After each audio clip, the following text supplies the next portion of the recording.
The health emergency disaster due to the spread of the novel Wuhan coronavirus, also known as COVID-19, is a type of influenza, and it continues to bring challenges and new forms of communicating, ways of doing business or not, and general altered living conditions, as a stay-at-home order means that everyone's life has changed this spring.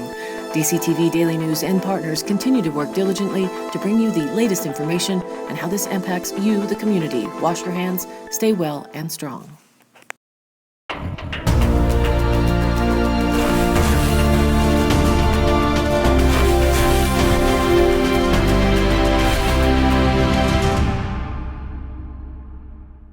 I'm Kendra Cook, your host for the DCTV Daily News program out of Dove Creek, Colorado. The Dolores County Broadcasting Network is the producer of DCTV with support from the Southwest Colorado TV Translator Association. That's the special district association responsible for bringing the area free-to-access TV stations over the air by antenna. This is a community TV station. If there's a news story or event information that you would like to share, you can call us at 970-677-4119. You'll have to leave a message because we're not here a lot of the time right now. And if you're a business or organization, we welcome you to find out about sponsorship opportunities for banners or video segments run on the channel. This is the Monday program for April 6, 2020. DCTV Daily News. The Journal reported on the Ute Tribal Food Distribution Services, Photo Ute Mountain Casino Hotel. They wrote that the Ute Mountain Casino and Hotel might be closed, but it's still been a busy space. The casino and hotel announced its temporary closure on March 18th in response to the threat of coronavirus. But although the casino business is closed, it's been providing room to store goods and supplies and supporting efforts to provide food to tribal community members. Quote, "It's great to see how the tribal communities come together," said Rick Shear, general manager of the Ute Mountain Casino and Hotel and the travel centers in both Toyac and White Mesa, Utah. The coronavirus pandemic and subsequent social distancing efforts have had a widespread impact on all aspects of life, and the Ute Mountain Ute Tribal Council has been working to provide food to its community members in both Toyac and White Mesa, about 675 households in total.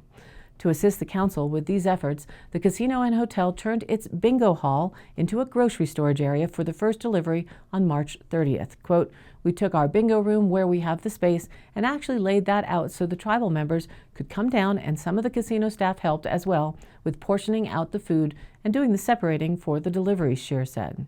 Casino purveyors helped provide many of the bulk supplies portioned down for the households, he added. The supplies were distributed by tribal members to the different households and included some fruits, potatoes, beans, rice, lard, and frozen chicken, said Tribal Chairman Manuel Hart in an announcement posted on the Winoochee Smoke Signals Facebook page. Quote, "We are still working on another distribution for both communities," Hart said, adding that they are also working on a process to also get some food for tribal members living in Cortez or elsewhere in Montezuma County. Other groups have been collecting dog and cat food for distribution, along with hay for horses, Shear said. Although the casino and hotel is closed, both the Toyac and White Mesa travel centers remain open with adjusted hours.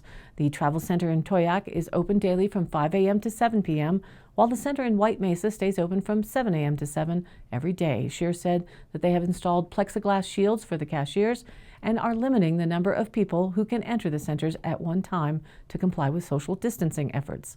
Because the center is no longer open 24 hours a day, porta potties and hand sinks have been set up outside for truckers to use at night. At the casino and hotel, there are about 130 staff members still working, with the rest of the approximately 400 employees on paid furlough, Shear said. Staff are currently deep cleaning the building thoroughly. They're planning a festive celebration for the casino's reopening, whenever that may be, he said. And here locally in Dolores County, the Dove Creek Care and Share Food Pantry has been continuously busy with home delivery food distribution for over a week now. This is usually a monthly food pantry distribution point where residents could wait in line to pick up food, and that was canceled due to the health emergency circumstances. And in place, their volunteer staff have been busy fielding calls, putting together boxes of food, and delivering to households in town and all around the county for those in need. Their phone number, if you need to contact them, is 970-739-0005 or 970-739-0005. 0006. And thank you so much, Kat Kiesling, for taking the lead on this program from years ago when she stepped in to continue to make the program available for our community. And The Rock, reaching out to community and kids, also provided a food distribution point in the county on Friday as they offered a drive-through service at their building for residents in need to have a box placed in their pickup or truck after providing proof of residence. Carol Marie Howell continues to work diligently through her nonprofit to provide goods and services to those in need. We will have more details on what her plans are for Easter, as the usual Easter Egg Dash event will not take place in the same way it usually does due to the stay-at-home and social distancing guidelines. As millions of Americans have lost their jobs due to the coronavirus-declared epidemic and pandemic, and the potential for many of the companies that have closed due to the government mandates during a health emergency crisis and may never recover but go completely out of business, there is an interest in looking at the projections that were made from the Bureau of Labor Statistics as far as what the potential job areas of growth in the next years will be. From a study released in 2017, knowing which industries are projected to grow or decline helps job seekers make more informed career decisions. The charts in this article show employment change in particular industries from 2016 to 2026, as projected by the U.S. Bureau of Labor Statistics, or the BLS. Industry employment projections are shown in terms of percent change, the rate of job growth or decline, and numeric change, the total number of jobs projected to be added or lost over the 2016 to 2026 decade. The average growth rate of 7% for all wages and salary workers is shown in a chart. Some industries with fast rates of growth have a relatively small number of workers. Examples include oil and gas extraction and museums, historical sites, and similar institutions. These small, fast-growing industries may not offer as many new jobs as some larger industries that are more projected to grow more slowly, such as state and local government. The BLS projects employment for 205 detailed industries, and in their study, industries are categorized into two groups: service-providing industries and goods-producing industries. The fastest employment growth is projected to be concentrated in industries that provide services, with two exceptions on this list. The average all workers is 7.4% change in employment. These were identified as examples, such as, in descending order, from over 50% increase down to just 20% increase, home health care services, other information services, individual and family services, outpatient care centers, offices of other health practitioners, medical and diagnostic laboratories, other ambulatory health care services, support activities for mining, which is actually a goods-producing job, then other personal services, management, scientific and technical consulting services, office administrative services, offices of physicians, warehousing and storage, computer system design and related sectors, software publishers, offices of dentists, oil and gas extraction, which is again goods producing services, and other educational services, local government, passenger transit, museums, historical sites, and similar institutions. The food services and drinking places industry is expected to add the most jobs as defined by employment numbers. Construction is the only goods-producing industry among the top 20 in job gains on this list. It's topped by the food services and drinking places, followed in descending order by individual and family services. The construction, considered a goods-related job. Home health care services, offices of physicians, nursing and residential care facilities. I think you're seeing a trend here with the medical industry. Computer systems design and related systems, hospitals, local government, educational services, outpatient care centers, management, scientific and technical consulting services, offices of other health practitioners, services to buildings and dwellings, junior colleges, colleges and universities, and professional schools, warehousing and storage, employment services, offices of dentists, motor vehicle and parts dealers, wholesale trade, agencies, brokerages, and other insurance-related activities. And of the industries projected to lose the most jobs, more than half are in the manufacturing sector. The top three are service industries, including wired telecommunications carrier, newspapers, periodicals, books, and directory publishers, and the Postal Service. followed by a goods producing industry such as printing and related supported activities, apparel, leather, and allied product manufacturing, textile mills and textile product mills, plastics product manufacturing, semiconductor and other electronic component manufacturing, navigational measuring, electromedical control instruments manufacturing, other miscellaneous manufacturing, foundries, communications equipment manufacturing, computer and peripheral equipment manufacturing, excluding digital camera manufacturing, rubber product manufacturing, pulp, paper, and paperboard mills, travel arrangement and reservation services, civic, social, professional, and similar organizations, radio and television broadcasting, converted paper product manufacturing, ventilation, heating, air conditioning, and commercial refrigeration equipment manufacturing. So there's gives you an idea of the ones that are on the outs. And every 2 years, BLS releases projections of the labor force, the overall economy, industry employment, and occupational employment. Economists in the BLS Office of Occupational Statistics and Employment Projections develop these data in a number of steps, first by analyzing broad trends, and then by examining more closely several hundred industries and occupations. So if you're out of your job, you may want to start investigating online what alternative directions your career path may be better lead you to a future for a better security. And this is the Colorado State messaging for testing for COVID-19, which continues to be a top priority for the Colorado Department of Public Health and Environment, or CDPHE. The Colorado Unified Coordination Group, the UCG, is currently supporting strategic targeted community testing for healthcare workers and first responders and are working to increase the state's testing capabilities. There are 2 primary routes to testing in Colorado today. 1, hospital staff, hospitalized patients, and vulnerable symptomatic patients receiving care at healthcare facilities can get tested at those facilities. Number 2, critical healthcare workers and first responders who have symptoms can get tested at community testing sites being run by local public health agencies in various communities. Quote, right now, due to limited supplies of testing kits and personal protective equipment, PPE, testing needs to be focused on the people who are the most at risk from the disease and the people in charge of caring for and keeping the rest of us safe. It's important to protect the most critical element of the healthcare system. We are working hard to get the supplies and capacity to move to broader public testing, but until then, our message remains the same. If you have only mild symptoms, self-isolate and don't wait for a test, said Scott Bookman, CDPHE COVID-19 Incident Commander.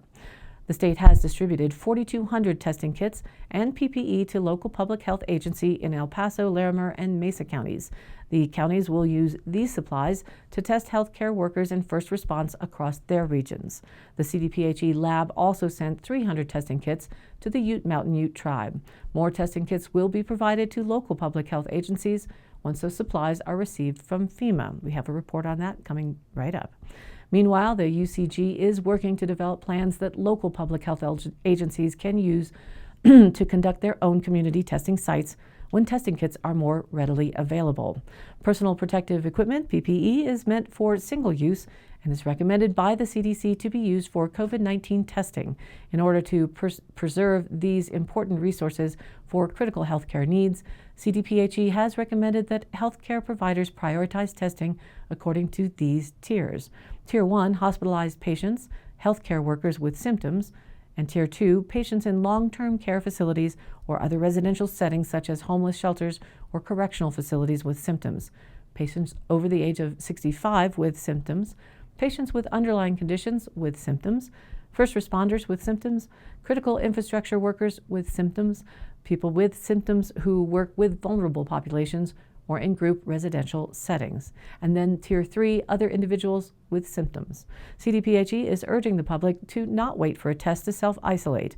People who are not at high risk of severe illness may not need to be evaluated in person or tested for COVID-19 coronavirus. Not everyone with symptoms will be tested right away. Call your healthcare provider if your illness becomes more severe, especially if you are experiencing shortness of breath. You can use telehealth or a nurse line to get medical guidance, find out more, and access a list of telehealth and nurse line resources online at covid19.colorado.gov/telehealth-and-nurse lines. And that link will be up on our Facebook page. And now let's take a look at our local weather. Today is a sunny day with a high near 60 degrees, breezy with a south-southwest wind at 15 to 25 miles an hour. Into tonight, mostly clear skies with a low around 34 degrees, remaining breezy with a south-southwest wind at 10 to 20 miles an hour, becoming southeast after midnight. And those winds overnight could gust as high as 30 miles an hour. So that's annoying for sure. Another reason to keep your face covered when outside, to keep dust and debris out, especially for those with allergies. For Tuesday, another sunny day with a high near 61 degrees. Southeast winds 10 to 15 miles an hour, shift southwest in the afternoon, and still it's gusty with bursts as high as 25 miles an hour for Tuesday. Tuesday night, clear with a low around 35 degrees with southwest winds continuing at 5 to 15 miles an hour. For Wednesday, we're looking at a sunny day with a high near 65 degrees. Calmer winds becoming south-southeast about 5 miles an hour in the afternoon, but we still could see some wind gusting as high as 20 miles an hour. For Wednesday night, enters a chance of rain showers before 4 a.m. in the morning, then a chance of rain and mixed snow showers, mostly cloudy with a low around 34. That chance of precipitation is 40%. Heading into Thursday, we sit at 60% for more likely rain and snow showers, becoming all rain by the afternoon, mostly cloudy with a high near just 50 degrees. Thursday night, a slight chance of snow showers before midnight as that system moves east, mostly cloudy with a low around 30 degrees. And then for Friday, sunshine again with a high near 57 degrees. Friday night, mostly clear and a low around 34. And Easter weekend is looking quite nice. Saturday, sunny with a high near 61 degrees. Saturday night, partly cloudy and a low around 36 degrees. And Sunday right now is also looking sunny with temps near 60s. And now, back to the news. From Colorado.gov, as of April 3rd, 2020, the Colorado State Emergency Operations Center, the EOC, and Colorado Department of Public Health and Environment, that's CDPHE, are distributing critical resources to help communities respond to COVID-19. Last week, Colorado received a third allotment from the Strategic National Stockpile, which is being distributed across the state. The Strategic National Stockpile is, quote, the nation's largest supply of potentially life-saving pharmaceuticals and medical supplies for use in a public health emergency severe enough to cause local supplies to run out. Colorado received its third allotment, which included over 122,000 N95 masks, over 287,000 surgical masks, over 56,000 face shields, over 57,000 surgical gowns, over 392,000 gloves, and 3,636 coveralls. So overall, Colorado has received a total of the following materials from all three of the allotments: over 2,200,000 N95 masks, over 517,000 surgical masks, over 100,000 face shields, over 100,000 surgical gowns, over 500,000 gloves, and 3,816 coveralls. The State Unified Command Group, which is part of the state EOC, will distribute these materials to every county health department and tribe throughout the state where they are needed most. The following factors were used to determine allocations: county population, portion of the population that is older than age 65 proportional to the state population, the number of nursing homes, assisted living facilities, and hospitals, and if the county or tribe has received supplies previously. All counties, health departments, and tribes in the state will receive supplies. CDPHE will work with regional staff to coordinate deliveries. There are many ways people can contribute to these efforts. The EOC is coordinating requests for supplies, donations of supplies, vendors who can provide supplies, and trained medical personnel. Please follow the 3 steps on the Colorado Business EOC website, which is colorado.gov/COBEOC/business-members-and-vendors, to create an account there in the state resource database. The state EOC uses this database to fill all resource requests from state and local agencies during emergencies. Coloradans who wish to donate or volunteer to help those affected by COVID-19 should visit helpcoloradonow.com. There's an urgent need for blood. Go to Vitalent, that's VITALENT.org, to sign up to donate blood. And personal protective equipment, PPE, is meant for single use and is recommended by the CDC to be used for COVID-19 testing. In order to preserve these important resources for critical healthcare needs, CDPHE is urging the public to not wait for a test to self-isolate. People who are not at high risk of severe illness may not need to be evaluated in person or tested for COVID-19. Not everyone with symptoms will be tested right away. Call your healthcare provider only if your illness becomes more severe, especially, again, if you're experiencing shortness of breath. If you have any symptoms, even mild ones, public health urges you to stay home and isolate yourself until you have had no fever for at least 72 hours without the use of medicine, and other symptoms like cough or shortness of breath have improved, and at least 7 days have passed since your symptoms first appeared, and anyone in your household you have had close contact with within 6 feet for approximately 10 minutes should self-quarantine for 14 days, even if you haven't been tested for COVID-19. And if you have a medical emergency, call 911. If you have severe respiratory symptoms, especially shortness of breath or difficulty breathing, tell the 911 dispatcher about your symptoms. Do not wait for a COVID-19 test to call 911. Continue to stay up to date on the state's info and guidelines by going again online to covid19.colorado.gov. And the Journal reported on a bright note in Cortez with a photo courtesy Osprey. Pack repair is not an essential business under Colorado public health orders limiting commerce to slow down the coronavirus pandemic. So Osprey Packs in Cortez got permission to adjust its repair shop to manufacture protective masks for the local healthcare industry. In the Four Corners and nationwide, there is high demand for masks to protect healthcare workers on the front lines of the war against the fast-spreading COVID-19 coronavirus. At Osprey's Cortez headquarters, a warranty and repair team armed with sewing machines usually mends damaged packs. But it has a new mission now, said Andrew Baxley, quality and repair manager. Quote, "The main goal is to help the community. We knew there was a huge need for these health supplies," he said. So far, they have donated 312 protective masks to Southwest Memorial Hospital and the Montezuma County Health Department free of charge. The health department is distributing them to home health care and nursing homes in the area. The next batch of Osprey masks will be donated to the Northern Navajo Medical Center in Shiprock, New Mexico. A staff of 9 is producing 50 to 60 masks per day and hopes to make 100 a day. Each mask is sewn to withstand multiple washings. To preserve the health and safety of employees and mask recipients, we are following social distancing protocols during production, Baxley said. The Cortez Quilt Company has been volunteering time to help locate fabric and elastic suppliers meet demand for local mask makers, including Osprey and Dolores Mountain quilters. When suppliers sold out, we went directly to manufacturers, said Cortez Quilt Company owner Todd King. Being in a rural area, our health agencies are probably further down the list for extra masks from the government. So as a community, we are working together to make sure our health workers have what they need. The Osprey warranty and repair staff plans to continue making masks for as long as necessary to protect the community, Baxley said. The Osprey staff initially came up with a prototype and did a test run before the health order closed certain businesses. Southwest Health System helped to fine-tune the patterns for 2 types of masks. The flu mask is similar to the N95 model. It has a softer cotton liner and a thicker, more heavy-duty muslin fabric on the outside. Muslin. The surgical mask is in the shape of a rectangle with accordion-like folds and is made out of just the heavy-duty muslin fabric. Some employees cut out patterns from templates and bind the edges. Others do the sewing on 4 machines, and others do the trim work and attachment of the loops. Right now, Osprey's focus is providing masks to regional health professionals and agencies dealing with patients. Requests have come in from all over the region and beyond. If it weren't for the special assignment in a health emergency, the Osprey workers might have been temporarily out of work.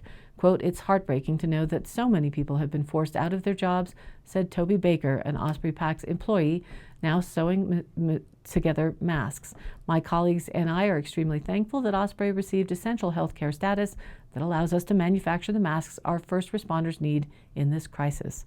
Osprey Pack President Lane Rigney secured the exemption for mask production from Governor Jared Polis and the Colorado Department of Health and Environment, which ordered that closed non-critical businesses, including outdoor gear manufacturing, as a way to limit the spread of the virus. Quote, "We were ramping up to do this. Fabric was coming in, and we had test runs for a prototype, so we were able to hit the ground running when we got the state blessing for essential work," Baxley said. "The repair team has been amazing, and the health agencies have been beyond grateful." Just as factories during the World Wars adjusted operations to support battle efforts, so has Osprey in this war against highly infectious and deadly disease. They want to inspire others to do the same. Quote, "Whether you are an individual or a brand, we hope our efforts inspire you to join us in supporting healthcare workers in your respective communities," states an Osprey press release. Go ahead and dust off that sewing machine and those home ec skills. We're all in this together. And if you're online on Facebook, there are plenty of patterns, tips, and tricks on how you can make your own masks or make ones to be donated to those organizations in need around the county. Contact the Commissioner's office if you have any questions about how to do that. And in today's happenings, the daily COVID-19, aka novel coronavirus, estimated statistical updates for our area and statewide. So 5 additional residents of Archuleta County have tested positive for COVID-19, according to San Juan Basin Public Health. That's over in Pagosa Springs area. The 5 new cases come in addition to 1 case previously reported, so all 6 Archuleta County residents are self-isolating, said Claire Nind, spokeswoman for the San Juan Basin Public Health, in a news release issued on Saturday. As of Friday, La Plata County was counting 29 cases. In Montezuma County, the Montezuma County Public Health Department announced on Saturday afternoon that 2 new positive COVID-19 cases had been identified in Montezuma County for a total now of 8 confirmed positive cases in the county. 1 of these positive cases resulted in a fatality, and all 6 were identified in the past 6 days, according to the county department. San Miguel County officials, that's Telluride mostly, have said mass community COVID-19 testing is essential in managing the potential spread of the virus throughout their communities. Collecting pertinent data is paramount to that plan. Starting in the east end of the county last weekend, a week ago, the free voluntary C19 antibody blood tests were administered in the west end by last Thursday. Out of 986 tests, approximately 97% or 955 people were negative. Approximately 2% or 23 people were, quote, indeterminate, which officials consider negative for now, and 1%, 8 people of those tested were positive, including the 645 first responders, healthcare providers, and their immediate families who were initially tested. That makes less than 2% of the countywide results are positive or indeterminate, while 98% are negative. New county public health orders were also announced Thursday, including extending the current shelter-in-place order through May 1st and continuing best physical distancing practices. And our neighbors to the west in San Juan County, Utah, are reporting 5 cases, mostly in the southern section of the county. That was as of April 3rd update. There is also an announcement that the boat ramps out at Lake Powell will be closed due to COVID-19, a coronavirus, as there is no one to decontaminate and remove the invasive quagga mussels from boats leaving the waters of Lake Powell. So just FYI, if you're thinking about the Easter weekend, that dock is closed. And the Colorado State Roundup, which I feel more like the daily tally on the Hunger Games, and I don't like that at all. There have been 4,950 cases statewide, 924 hospitalized patients, and now present in 54 of our counties, with 25,773 tested, and sadly now 140 deaths somehow related to the coronavirus. That is all available online at, again, covid19.colorado.gov. And a little video put together by our local video production company, TPI Productions, features last Friday night's Dove Creek Cruise-In. A tradition from days gone by, the socially distanced cars and trucks drove up and down the highway from the creek to the storage units to Midland Bean turnaround, honking horns and flashing lights. It was a good release for being cooped up at home while remaining at distance from one another. Let's take a look.